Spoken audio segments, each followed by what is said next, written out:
This show is brought to you in partnership with the Local Enterprise Authority, or LEA. Mohwebi, re go tlhoma ko pele.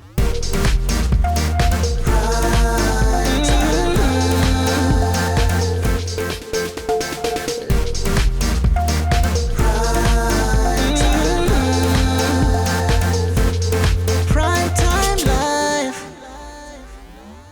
Good evening and welcome to one of your favorite programs right here on BTV, and of course that is Primetime Life. Now we kickstart off our program by joining CEDA and the delegation on tour to appreciate and acknowledge the growth of businesses that are funded by CEDA in the Central. Primetime Life.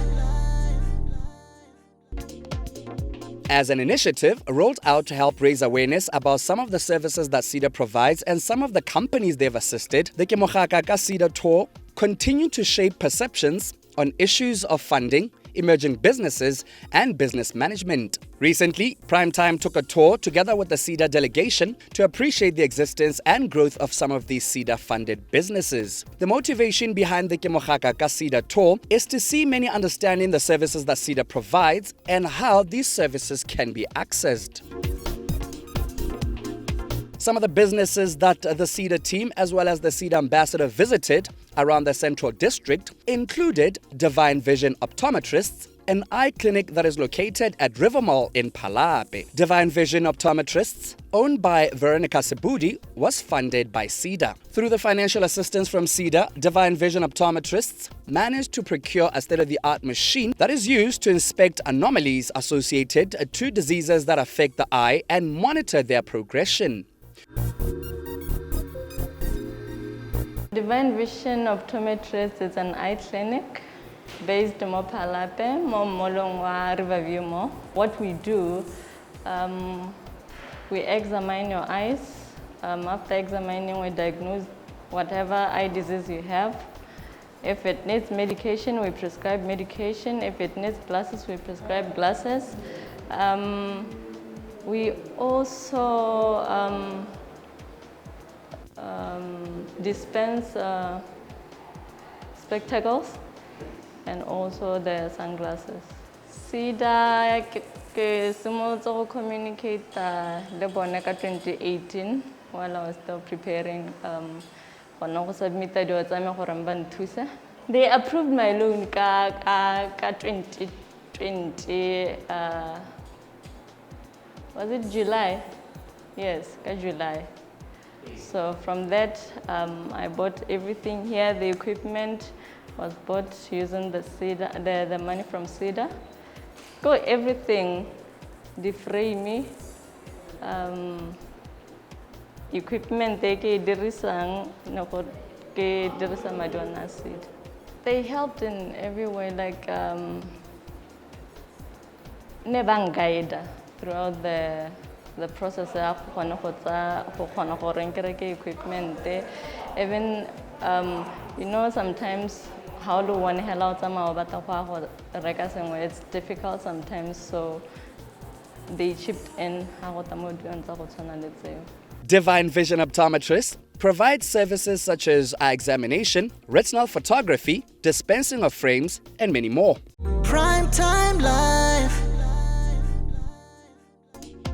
Willow Green International School in Mahalape is a private school owned by Botswana aiming at developing and grooming young kids to a better tomorrow. Hashtag Ke Mogaka ka CEDA.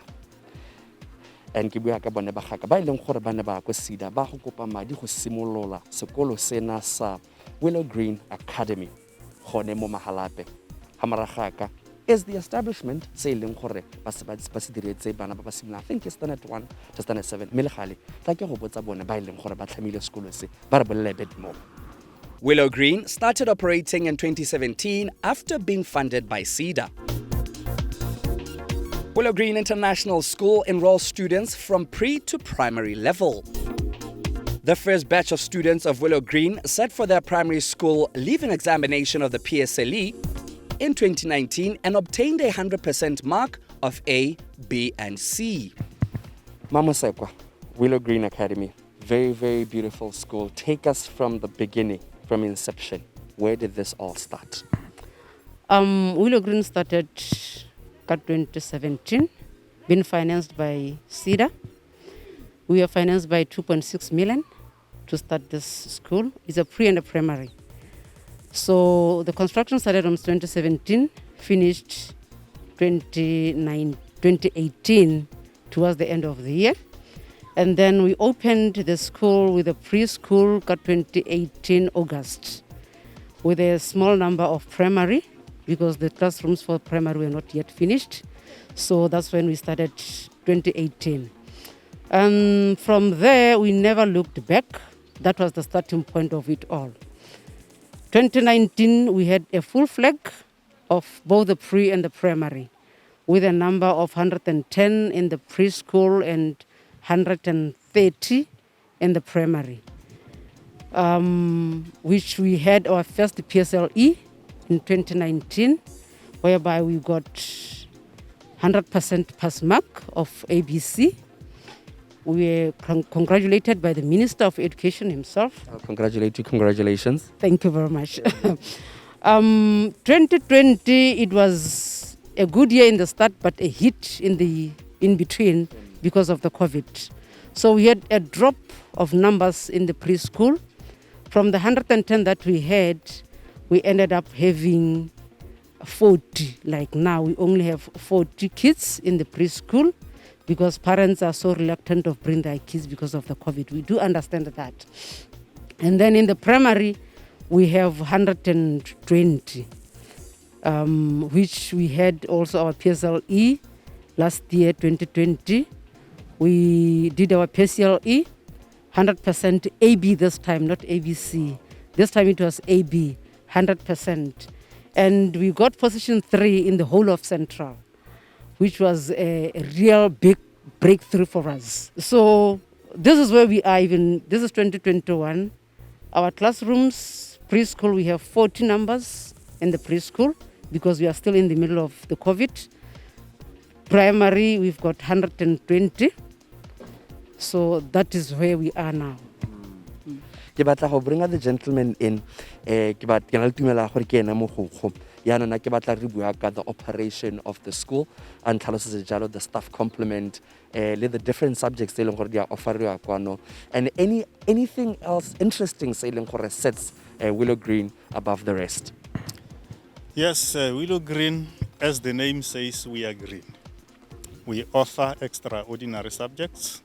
I have a wide range of staff complement, from those who teach ordinary subjects to those who specialize in very special areas like French. We teach Chinese, we teach music education, we deal with computer education. We are just extraordinary. So my staff members, mostly they are Botswanas, and a few, about 3 Zimbabweans.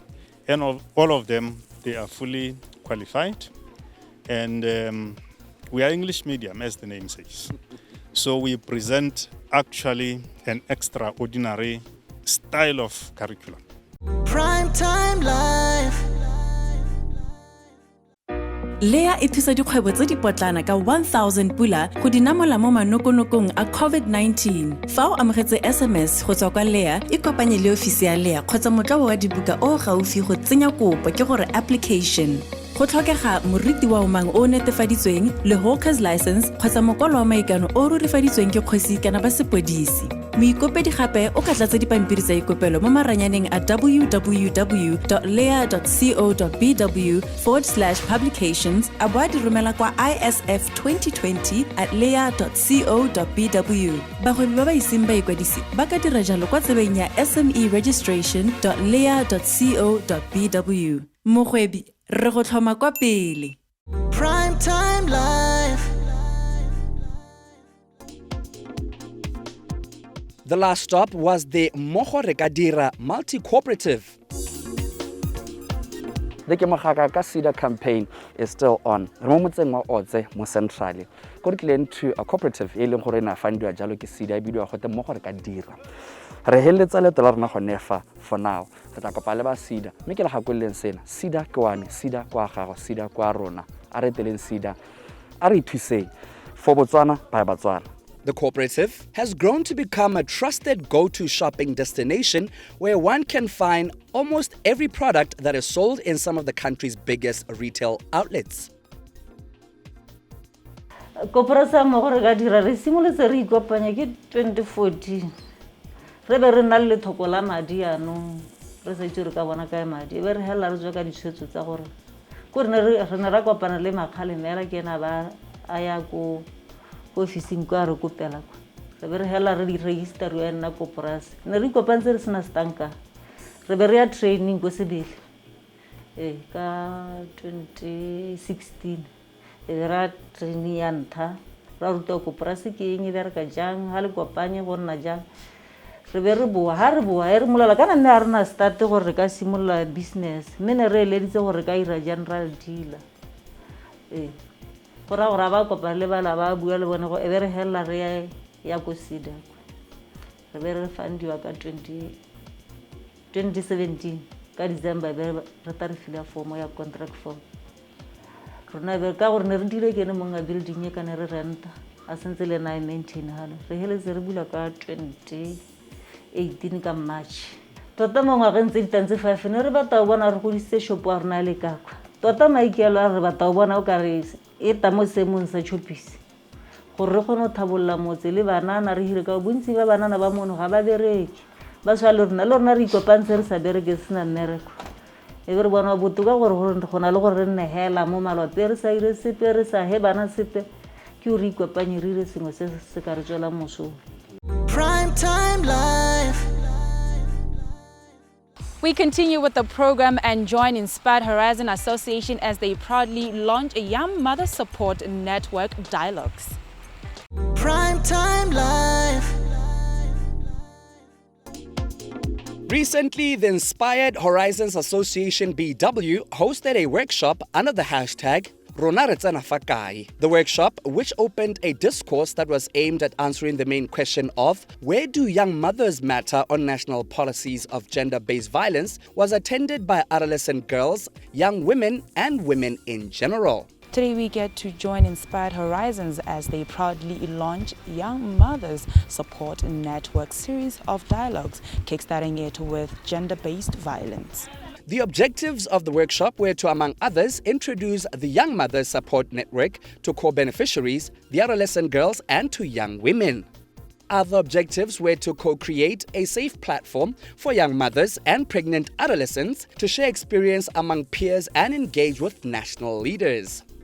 Today, we are actually looking at the launch of the Young Mothers Support Network dialogue series. So the dialogues are actually called Rona re tsena fa kae, hashtag Rona re tsena fa kae, which is really a call to action to say where are young people in spaces of national policy designs. Rona re tsena fa kae when we're talking about things that are really there to equip as well as build the nation as a whole.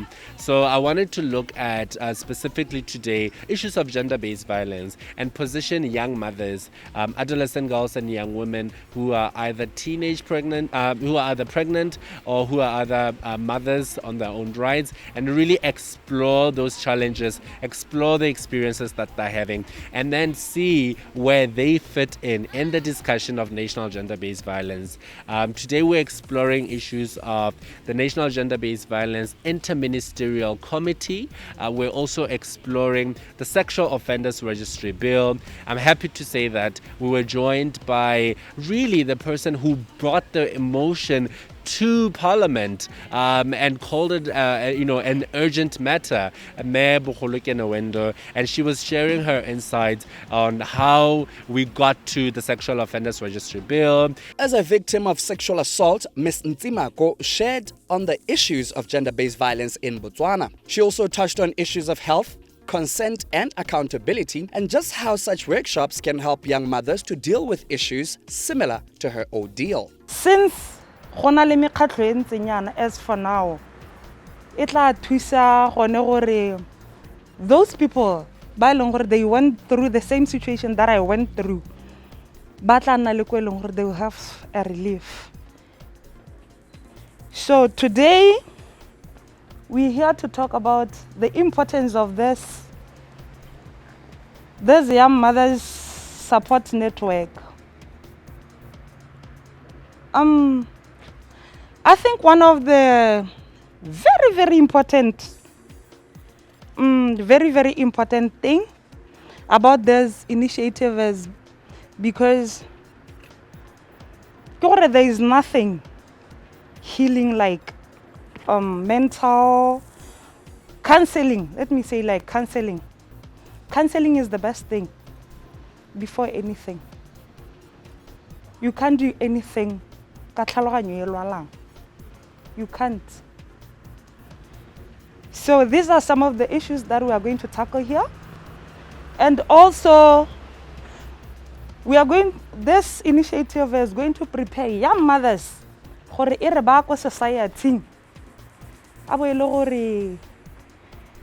They are ready to join the society. They are ready to face everything because young mothers, they are going to join people of their age. They are young also. So, Primetime Life. The other core discussion of the day centered on a case study of Sexual Offenders Registry Bill at the National Gender-Based Violence Interministerial Committee. The presentation was done by the former Minister of Investment, Trade and Industry, Ms. Bogolo Joy Kinwendo. One of the things that I brought in as an argument, I feel the need to give you a little bit of a background of what happened in lobbying for the motion. Because before you can table the motion, you need a couple of people to support you so that the motion can be heard first as a matter of urgency, and then second, to be heard and to be debated. So I had spent that week lobbying my fellow members of parliament, showing them how this is such an unordinary time, and we can't just sit by as the country leadership and act like this is normal. Because some people would argue, yes, but people fight, children get raped. Why is this extraordinary? Why is it extraordinary for us to discuss this motion right now? And for me, it wasn't that it was an extraordinary time. It was the fact that for so long, issues of children and women's protection were nowhere to be found on the order paper of Parliament. And clearly, the week had shown us that it was more than necessary at that particular time for us to start prioritizing the protection of women and children's rights. So, reading, I have to tell you, reading back what the debate in Parliament makes me a little bit emotional, because there were so many things we had discovered as we were preparing for this motion. So I have to say to you, let you know that when we started working around issues of the protection of children and women's rights, and working on bringing motions and making sure that every debate in Parliament had an angle of children and women's rights, I started working with UNICEF. I started working with UNFPA. Started working very closely with Stepping Stones and with Childline in particular. So we started really doing a lot of research on the cases around children's rights, a lot of research on the legalities associated with protecting children. I mean, it was at the same time that we discovered that there was no alignment between the Penal Code and the Children's Act. And we started just working around all of that. And it was during this particular motion that we brought to light some of those issues. Issues of that when there is an incestuous relationship between a girl and a boy, it is the girl that gets thrown into jail and not the guy. The issues that the penal code recognizes a child at 18, at 16, while the Children's Act very clearly said that a child was at 18. And then also the cases, how the cases were reported, how the justice system dealt with these cases were all really very, they were not aligned and they didn't speak to the issues of protecting children's rights. And so our goal was to ensure that we ask all of the departments, all the ministries that took care of children's and women's rights to really start working in alignment with the police and any other force that was meant to secure our right as stated in the Constitution of safety and security.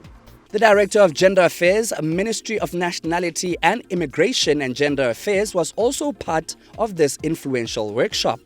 You are not going to sit as a young person and wish things would come to you, but you have to fight your way into the space. You fight your way into the space because you cannot get the space readily available. If you're talking about leadership, I mean, it's a space that has been dominated by men for the longest time. And if a woman comes in, the woman or the female is actually viewed as a threat to the male ego. I get it. So that's a space that you need to make a deliberate choice that I'm going to penetrate the space, no matter how much resistance I'm going to make. So that would be my encouragement to you as young women. I will share with you the situation assessed in terms of the studies that we have done. Globally, gender-based violence is at 35%. That is in as far as women are concerned. So 35% of the global population who are women suffer violence.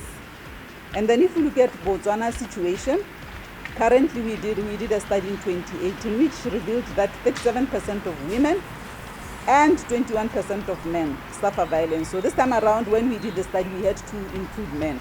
Obviously, Makanawende has left, but when we presented the 2012 one, there were issues.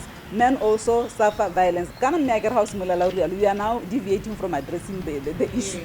We are actually just, swaying people away from what is critical. So there was that call where we should do a study that also includes men, which we did, and the statistics still show that women are the most victims and survivors of gender-based violence. And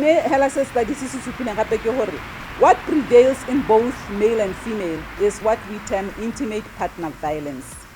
This is violence that happens between people that are emotionally related or that are emotionally attached. Of course, you will have issues around rape here by maybe a stranger at around 1% or so. And then women from the study are the ones that suffer all forms of violence. And then for men, what emerged as the most was emotional. So why do you think men would suffer more emotional and then women will suffer all sorts of abuse? I am an advocacy and communications officer, Ko Sintebale. The reason we're here today with Inspired Horizons is because they are a successful grantee of an initiative or program called Her Voice. And what Her Voice does is gives organizations resources to facilitate the empowerment of adolescent girls and young women in 13 countries across Africa. We're super excited that Botswana Inspired Horizons is one of the organizations who are implementing a project. Even more excited that they've chosen to go the young mothers route. So the assumption is that adolescent girls and young women or whatever, but we tend to forget that we have young women who are mothers as well and require necessary support. So we're very, very excited that they are taking this initiative forward, and we are super excited as Sintebale to continuously offer assistance. Primetime Life.